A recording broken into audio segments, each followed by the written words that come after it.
Hey everyone, let's get started on 8.5 day 2, solving problems involving compound and simple interest. Now here on the screen, I'm showing you the information that you're going to be provided when you take the test. You will be given the simple interest formula, the compound interest formula, and the number of times per year, our end value for yearly, weekly, and daily. Semi-annually, quarterly, monthly, biweekly. We've already talked about those in class. We should also have those down as well. Okay. Now here on the making connections portion, on this one I've got two examples. I have simple interest and compound interest. Whenever we are given simple interest, we are adding.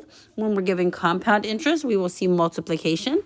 So let's go ahead and talk about this simple interest. I've already filled out the table for you here, but I want to talk about the pieces that we're looking for in simple interest. We are going to be looking for the principal amount, the rate, and the time. In compound interest, we're going to be looking for those same three pieces, as well as the end value, which is the number of times per year that they look at the account. Okay, so when I have simple interest on this one, it tells us that the simple interest, and remember, simple interest is the initial value. So it's how much you started with at year 0, at the beginning of this. So the simple interest is 1,000. The rate, they tell us, is 1.8%. We are going to divide that by 100 so that we can get that into decimal form. And then for T, it is the time in years. Now, T, time in years, is referring to the X values. Here, they refer to them as the T values. Now, they have a bunch of different years that they want us to check. So for T, I am simply going to put that it's talking about the year. Now, underneath here, I've written the equation 3 times. I've written the equation with year 1. I've written it with year 2 and with year 3. Okay. Now, 1,000 is our initial. 1 plus 0.018 is the percentages. And then 1 is that time. So when I substitute all of this into my EOC calculator, I get 1,018. So after 1 year, there is $1,018 in the account. After 2 years, there is going to be $1,036 in the account. After 3 years, there's $1,054 in the account, so on. Now, looking at this, though, I noticed that every time they are adding $18 each year. And that is because this account has a 1.8% interest, and that's all it is. So every year, 1.8% of 1,000 will be entered into the account. 1.8% of 1,000 will be entered into the account. And that goes on for however long you have this simple interest account. Now, when we go over to compound interest is a little different because they tell us we're going to look at your account at the end of the year. However much that you have in the account at the end of the year, we are going to add 1.8% interest to that amount. So here again, at year 0, they had $1,000. The rate is 0.018. They are looking at your account one time at the end of every year. And T is just going to be whatever the year is that they're looking at it. Okay. So if we're talking about year 1, we'll put year 1. If we're talking about year 10, we'll put 10 in for T. Now, let me try to explain this one just a tad. So at the end of year 0, you have $1,000. Now, they take that $1,000 and they multiply it by, since you're only checking it once a year, they're going to multiply it at that point by 1.8%. After 1 year, you are going to have $1,018 in the account. At the end of year 1, they look at it at the end of the year. And they take that $1,018 and multiply it by 1.8%. And now you have $1,036.24. At the end of 2 years, they take that new amount of $1,036.24 and they plug it in the formula. And at the end of that, you'll get $1,054.98. Now, this is where that multiplying comes in, okay? So they're looking at the new amount with compound interest. With simple interest, they were always basing it off of 1,000. So they were adding that amount every year. All right, doesn't seem like much of a difference when I look at 1 year, 2 years, or 3 years, maybe even 5 years.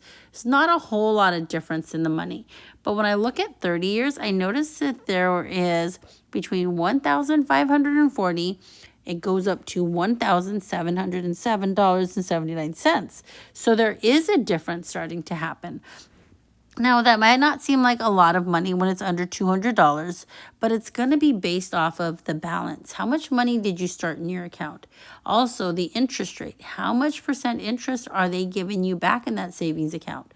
The last thing you want to look at is how many times are they looking at your account each year if it's compounding. You would want them to look at it more than once a year, okay? So if you can find something with that criteria, that's a better deal. All right, let's look at example number 2. Tyler invested $4,000 into $4,000. I mean, these savings of some type, or he's planning on getting money back. So he invested $4,000. It has an interest rate of 2.6%, and it is compounded weekly. How much will the investment be worth in 8 years? So we know that when we're writing our equation, our principal is $4,000. Now, he wants all that $4,000 back. He wants 100% of that back. So 100% as a decimal is 1. Plus, they've promised him 2.6% back per year. So that's 0.026. They also said they're going to look at it each week. That's a good deal. So they're going to look at his account 52 times per year. All right. Now, in the exponent, how many times per year do they look at it? 52 times. And how many years does he plan to leave that money there for? 8. Now, we're going to plug that value into our EOC calculator. And remember that there are 2 places after the decimal for money. So when we get our final amount, we only need 2 places after the decimal. But that 3rd place tells us where to round at. So this one here, he will have back $4,924. And then after the decimal, it's 596. But that's going to round up to 60. Okay, so after 8 years, he will have $4,924.60 in his account. All right, so here I'm going to leave check your understanding 2 for you. This is part of your grade, so you're going to have to write out the equation, use the EOC calculator to evaluate this one. Okay? All right, on the back side of this worksheet, what are the different types that we look at? Simple interest is linear, where we are adding the same amount each time. Compound interest is exponential, and we are going to see multiplying that is happening. Now, an example of the functions are shown here. So, for an example, if I notice that the variable is in alignment with the whole equation, not in the exponent, then that is going to be simple interest. If I look at it and I notice that the variable is in the exponent, then that is going to be compound interest. Those are just some little clues or tidbits that could help us determine whether we're looking at simple interest or compound interest. Look for that time variable. See where it's at. Okay. All right, example 3. Here, Alyssa deposits $2,000 into an account that earns 2.5% simple interest. Javier deposits $2,000 into an account, 2.5%, that is compound interest. And compound, they have to tell us how often they're going to be looking at the account. So if they said annually, that means they're looking at it once per year. So now looking at this information, they've also given us a table that we could look at, where we could look at the difference from year 1 to year 2, okay, from year 2 to year 3, so this is called the constant, right? And then we can look at the common ratio from year 1 to year 2 and year 2 to year 3, and that would be our common ratio. So on these ones here, Alyssa's account is an example of linear growth. The amount in the account is growing. It's a savings account. So this is constant addition. Now to write the equation, we have to have the initial value, which she started with $2,000.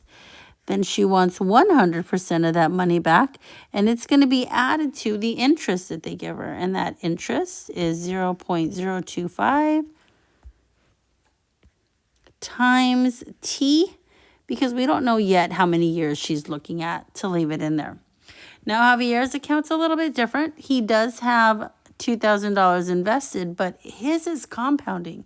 So his is an example of exponential growth. So in this case, we will find that Javier will actually get more money than Alyssa. This one has constant multiplier, or constant multiplying, constant ratio. To write his equation, we have A equals, he also deposited $2,000. He would also like back 100% of that $2,000 plus the percent of interest that they promised him. But he's getting his looked at each week. Oh, nope, sorry. That was the last problem. He's getting his looked at once a year times looked at once a year times whatever number of years he wants it to be in the account for. Okay? All right, so now those two are written. I want you to go down here to check your understanding 3. These two are yours as well. So you have check your understanding 2 and check your understanding 3. Make sure that you determine whether it's linear or exponential, list that, and then write the function for each equation. Upload this to Canvas. This is for a grade. So again, I'm looking for the completed notes. Check your understanding 2 and 3 completed.